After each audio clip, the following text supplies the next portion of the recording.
One of the biggest things that we see when we get new clients that have been doing their own books is that they are forgetting or they don't know they can add transactions that they booked on personal cards, or they are not gathering all of the transactions on personal cards.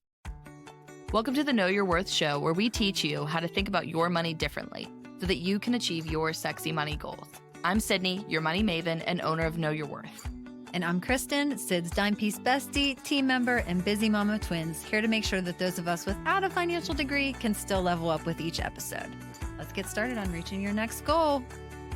Welcome to the Know Your Worth podcast. I'm one of your hosts, Sydney Conway, your money maven. And I'm Sid's dime piece bestie and assistant, Kristen, here to listen and ask the questions that you're not here to ask. Yeah, welcome to episode 21. Yeah, we're back. We're back with a red flag episode. Dun, dun, dun. Dun, dun, dun. Mistakes that Sid has seen.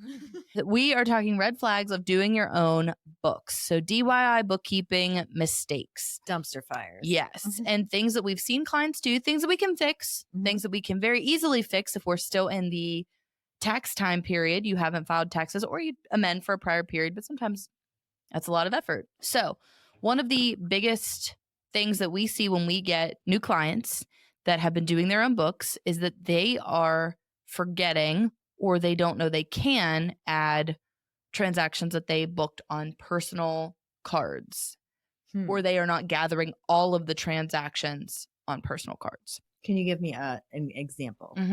So say you're starting out your business and you open your business bank account, but you don't have a lot of sales yet. So you have your business banking card and you have some sales coming in, but you have to buy something big. You have to buy a new laptop. You have to buy a desk. You have to buy something else related to your business. So you have to use your personal card because that's where you have the funds. You haven't transferred that money into the business and then use the business account. You just go and swipe your credit card, your personal card. The business owners are forgetting to add those transactions into their books. Okay. Because if you're doing your own bookkeeping in QuickBooks, for example, you typically would hook up your bank or your credit card to QuickBooks so it gathers all the transactions automatically. Yes. You're not going to hook up your personal cards because you don't want your personal transactions to be a business expense.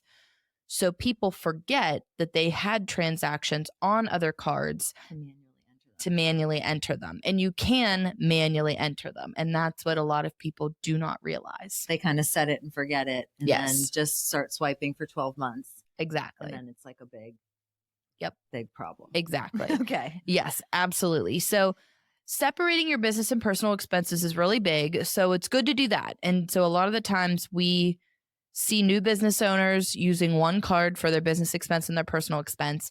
And we do want that separation. We have talked about that in a couple different episodes. You really want to have a separate business bank account than your personal. It's very crucial to maintain that clear separation.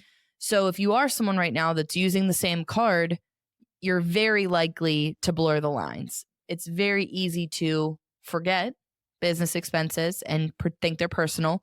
It's also very easy to think, oh, all of these Amazon transactions are for the business. Do you see my and eyes they're not glazing? Because I'm just thinking about how many times I think I swiped my business card like a giant eagle this week. Yeah. It's one of those You're things. You're going to kill me when you go through my I stuff. will not kill you. Don't worry. Don't worry. But it is something that then it just becomes like a bigger bear at the end of the year because you really want to go back through and like fine tune, pick them all out. Just have like two right there and whatever. Just pull. Why didn't I?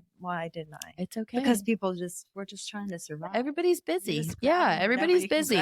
And you want to make sure that you feel comfortable and confident and the numbers that you're submitting for your taxes are truly business expenses. Right. Because again, if you can't validate that expense as a regular and ordinary cost of your business, it can be considered a personal expense. And then you'd either have to reimburse the business, pay the taxes on it, pay the penalties and fees on it, depending on the amount that it is.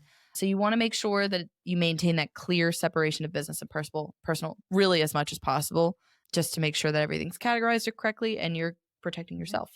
I wanted to tell you, so you worked with Annie a little bit to get her straightened out, and I was having dinner with her. This is one of my friends that was a client in Sydney's, and she was like, I feel so much better about my business right now because I did what Sydney said and I got a business card and a business account. And she's like, and I'm actually tracking like what I'm making, and I don't feel as anxious anymore because I am trying so hard to keep it separate. Yeah. So once you make the move and like train yourself. Mm-hmm. And when people have a tendency to get stressed about their business because they don't feel like they're making enough, if they are combining the business and personal, how do you know what your business is making on a month to month? You just feel like there's no money in it. Meanwhile, your business could be doing great. You're just spending too much on a personal level. So you're taking all the funds out. Right. And that's fine. If you need the funds, you need the funds, but you just want to make sure that you're transferring it out into your personal account and then using it from there, because then you know what your business is making. You know that you're keeping your expenses clean, and then it makes it a little bit easier to see what you actually need to budget for on a personal level. Right.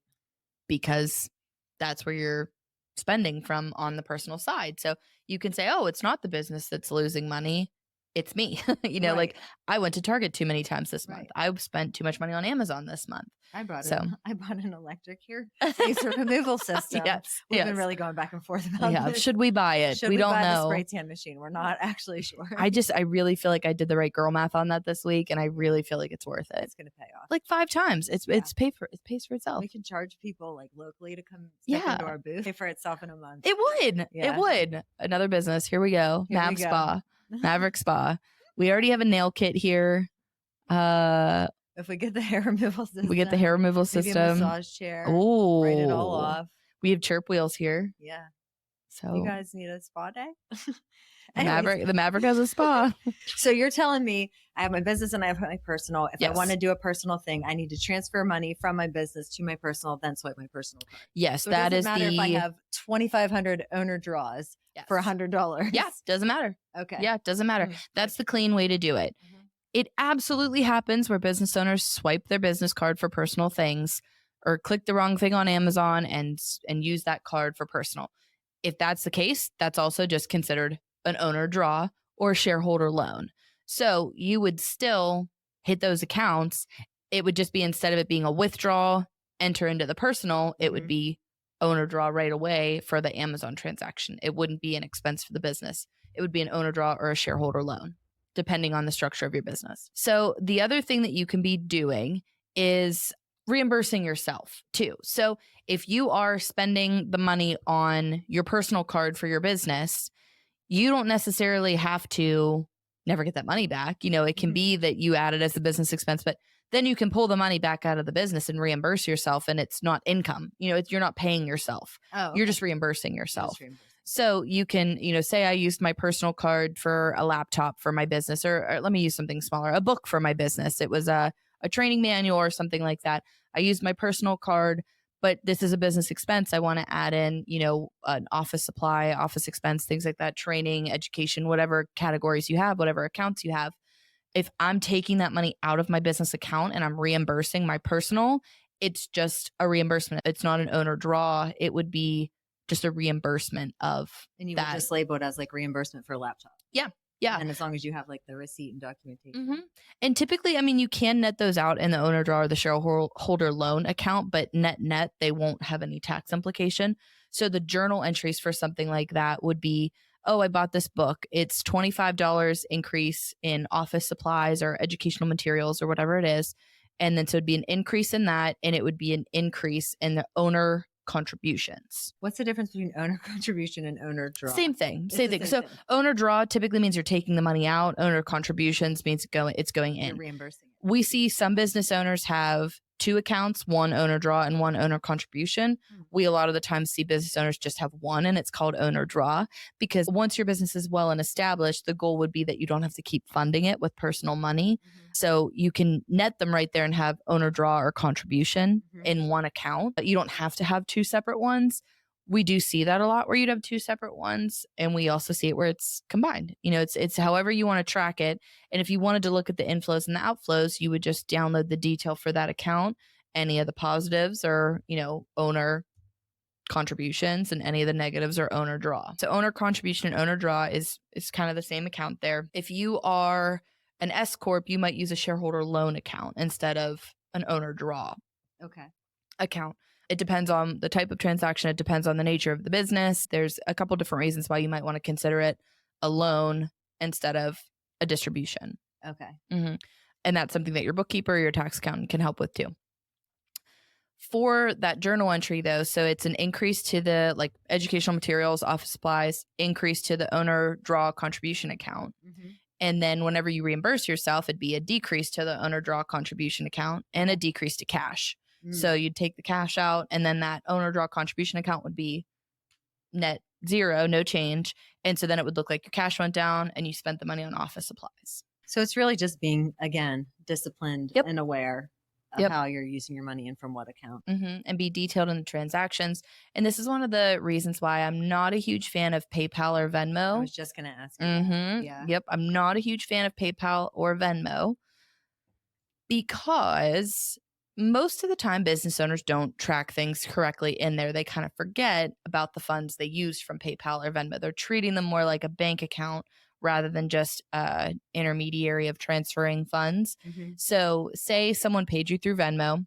And then use like a little emoji and you're like, what did I mean by the what was emoji? this? Yeah. And so then it's like, if you don't take that money and transfer it right to your business account, are you recording the sale? Yeah. Maybe not. And then are you using that money for somewhere else? And then is it a personal transaction or is it a business transaction? But then say somebody paid you $100 and you use like 35 of it. Yeah. Oh my God. And you use 35 of it, and so then you deposit the rest of it into the business bank. But say you're somebody that does invoicing, and so now that amount doesn't tie to the invoice, then you don't have an amount that ties to the invoice. So then you have to finagle what it looks like and say that the deposit is for $75 or $65 here. It was $65 and say $35 for whatever charge you did, but only $65 came into the bank account because you already spent $35 somewhere else. So that's where a lot of people miss. And because their Venmo might be personal and they don't typically use Venmo, it's not connected to the business because it's not truly a business account, just like a personal debit card would be. So you're not connecting that to the business most of the time. So people miss that transaction. If you're using Venmo and you get paid through Venmo and you deposit it right to the bank account, and then you pay something through Venmo and it pulls right from the bank account, that's fine. It's different. It'll record both. But if you get paid through Venmo, it sits in there like a Venmo balance, and then you use that balance to pay something else. Unless you have that Venmo account connected to your business, you're missing that transaction. You have to manually add that transaction in. And we have a lot of business owners that we get initially that do not do that step. Or they'll say they receive the payment of the invoice and say, oh, paid by Venmo. And then they have an undeposited funds amount, which we just talked about too. And so they have this undeposited funds amount that never goes down because they never received the cash into the account. And that's why you're here till 3 a.m. during tax season. Yes. Yes. Reconciling your undeposited funds account and figuring out where all the money went. And do you really have it, or are you just double counting things? And Yeah. So it could get super messy unless you, from the beginning or as soon as you hear this episode, start having some discipline. Yes. So really try to get all those transactions recorded. Try to keep everything really separate. And if you do use your personal account, like that's okay. We have a client that has a travel credit card for the personal card, and they didn't have the funds in their bank account to cover this big trip that they were going on that was truly a business trip. The only reason they were going on this trip was because it was for a business conference. The whole time period was for the business conference. They weren't doing anything else. So this trip is 100% business purpose, but they didn't have the funds in their business card or business account to pay for everything up front. And they got the points on a travel card because they had travel rewards points. So we just need all of the receipts for those, and then we can manually enter them into the account, and that's fine. It's a business expense. Legal. It's legal. Okay to do it that way. It's just not as easy. Exactly. And a lot of people think that if they don't use the business card, they can't get it as an expense, but you can. You just need the receipts, and you need to make sure that you have it added in there correctly. So you want to keep the detailed records, and you want to make sure that you record those transactions in the books and gather all that documentation so you have it all. All right. I think you are going to save some people with this episode. I hope so. I mean, I want these episodes, these couple that we have here, just to be like, oh, I didn't know that. Or, oh, I should be a little bit more detailed. And I recommend at the end of the year, you go through your personal accounts. So I have separate accounts for everything, but I have apps on my phone that run through my personal Apple charges on my Apple ID. So the plan app on my phone that does our social media planning runs through my Apple ID. my Apple ID is my personal debit card because that's just what's hooked up to my personal phone. So I need to make sure at the end of the year, I go through my Apple ID subscriptions and I see which of these apps are solely business apps. Yeah. And I need to make sure that I add those in. So I always do that check at the end of the year. If you have a personal budgeting app, as we go through our personal budgets, if I see something that comes through that's a business expense, I'll tag it with business. Okay. And then I know at the end of the year, I just have to look at that transaction code in the Rocket Money app, and I'll have all of the stuff that's flowed through my personal without realizing it. You don't have to really think about it. Exactly. That's a great tip. Yeah, exactly. So, and because they all flow through my phone, typically like my Apple expenses and stuff like that, it's very easy to get all the receipts for that if we need them for anything. Cool. Yeah. So I would recommend that. Go through the personal accounts at least once a year, scan through and just look at the categories and codes and stuff and make sure you're not paying for anything on your business that should be reimbursed. My Adobe expense was on my phone for a long time and I didn't know that. So I need to make sure that all gets into our business account. So those are some big ones. Always consult with an accountant or a bookkeeper. If you are mixing, if you are keeping things separate, but you want to be adding things back and forth, consult with a tax accountant or a bookkeeper, a professional, just on what you could be putting back into your business. If there's, really specific transactions or processes that you want some guidance on, they can absolutely help you with some of that too. Yeah. And then if you have multiple business owners and there's multiple people that have access to the business funds, try to establish a policy, going forward for things. If, when you do use your personal card and you need reimbursed, how is that? How do you get reimbursed for it? When you're an employee at another company, it does get a little bit easier because there's typically a lot of like expense reimbursement systems. Like I know Gusto has an expense reimbursement system, ADP does, where you can go on and apply for reimbursement from your boss, something like that, like where you can go and submit it and then it gets reimbursed through your paycheck. But say you don't have something like that and you as the business owner are looking to reimburse your co-owners, how are you documenting that? Are you getting receipts from them so that you're keeping the books correctly? Try to establish a policy of, is somebody manipulating this where like they're saying like, oh, I used my personal card for this or this or this. What documentation are you getting to make sure that's accurate? And are you trying to prevent that going forward so that things stay clean too? Okay. Yeah. Those are great tips. Yeah. Again, saving lives. I don't know about that. Saving lives, saving bank accounts. No, that was always like the one thing that we used to say actually when I was at when I was an auditor for a larger firm, was when people would get really stressed out. We were like, okay, we're not saving lives. Like we're not, we're not saving lives here. We're not, this is okay. Yeah. Everybody take a deep breath. Like we are not saving lives here. But yeah. All right, good cool stuff. Well, thanks, Sam. Absolutely. Tune in next week for episode 22. I don't know about you. I'm feeling 22. I was hoping you were going to do that. I had to think. My meds are wearing off. Time for another Celsius. Round Let's go. All right. Have a great day, everyone. Bye, guys. Let us know if you have any questions on it. As always. All right. Bye-bye. Bye. I regret singing. If you found a bit of inspiration in this episode for achieving your sexy money goals, click the subscribe button on your favorite podcast app or YouTube so that you never miss an episode.